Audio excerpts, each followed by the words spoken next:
voulais vous remercier de m'avoir invité à participer à cet événement. Alors déjà, je ne suis pas une association, je suis une entreprise. Pardon. Non, mais en fait, c'est important parce qu'en tant qu'association, on ne peut pas agir comme une entreprise. Donc, on n'a pas de fonds publics. Donc, ce sont des fonds personnels et on est rémunéré finalement par les entrepreneuses qui payent un abonnement. Donc, ça, c'était la première. En réseau, elle se fait, nous, déjà sur le site internet de réseaué.fr qui compte aujourd'hui plus de 1300 membres et plus de 500 en région Grand Est. Après, c'est vrai qu'avec la situation actuelle, aujourd'hui, tout se passe différemment. Permettez-moi juste de vous interrompre une toute petite seconde pour nous assurer que toutes celles et ceux qui nous écoutent sachent bien quel est le sens de votre action. Vous êtes là pour accompagner, d'une certaine manière, coacher, je le dis avec mes mots, des femmes qui souhaitent entreprendre. Développer leur entreprise, se former via les réseaux sociaux, se faire connaître via les médias, via les influenceuses pour développer leur business à grande échelle. Alors après, je ne suis pas dans la région Grand Est. Je ne suis pas que dans la région Grand Est, j'ai plus de 1350 membres, donc plus de 500 aussi en Île-de-France et puis des petites communautés à droite, à gauche et en France. Donc concernant en fait, et je suis aussi co-auteur du livre Réseauter et entreprendre au féminin, qui est un guide qui permet aux entrepreneuses de pouvoir développer leur entreprise. En fait, moi j'assiste à cet événement parce que j'ai aussi des propositions à faire concrètes.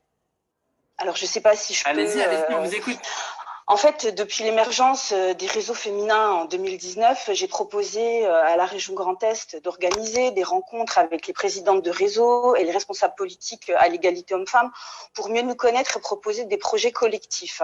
Puisque actuellement, tout le monde fait un petit peu les choses chacun dans son coin. Et c'est pour ça que j'avais aussi dit qu'il était important de créer un annuaire des réseaux et de pouvoir faciliter les échanges entre les femmes, les entrepreneurs, les chômeuses et aussi les étudiantes qui nous sollicitent de plus en plus. Ce projet existe depuis novembre 2020 en région Franche-Comté. Et tous les mois, donc c'est la déléguée aux droits des femmes, Madame Laurence Guillet, qui a contacté une de mes adhérentes qui a créé l'application des réseaux de femmes qui s'appelle Social Verchigos, et qui organise tous les 2 mois un événement avec les réseaux féminins, les entrepreneuses de la région Bourgogne-Franche-Comté, et ils leur ont mis à disposition un site pour que ces femmes puissent continuer les échanges avec une boutique en ligne et passer concrètement à l'action et gagner de l'argent, puisque si on entreprend, c'est aussi pour gagner de l'argent.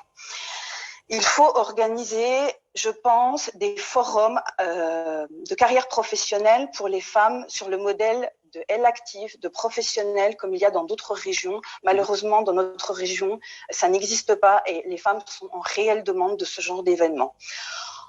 Pourquoi pas créer aussi une fédération des réseaux féminins dans notre région? Il y en a plus de 50.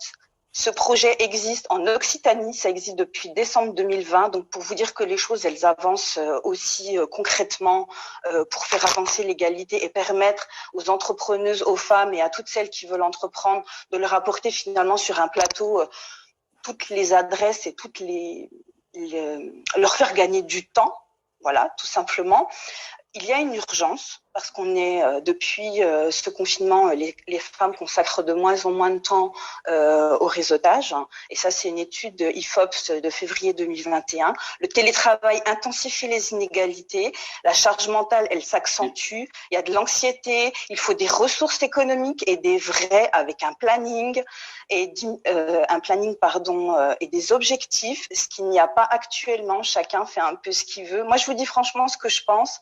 Je pense qu'il faut arrêter les coups de communication, arrêter le féminist watching pour se donner une bonne image de marque auprès du public, de plus sensibiliser par les questions des droits des femmes. Ce phénomène est très bien décrit dans un livre qui est sorti en janvier 2021 de la journaliste Léa Lejeune.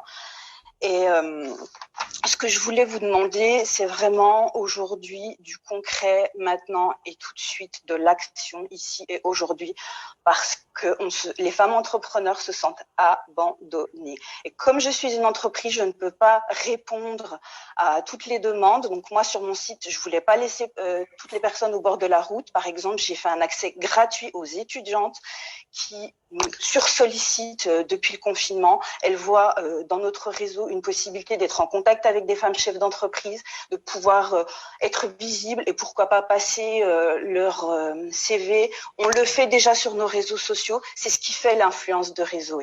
Merci Alors, beaucoup. Sabrina, vous avez été très claire sur, il y a plein de sujets et plein de réponses possibles. Alors, il m'appartient pas d'y répondre, mais il y a des réponses qui s'adressent, des questions qui s'adressent à la région, des questions qui s'adressent plus largement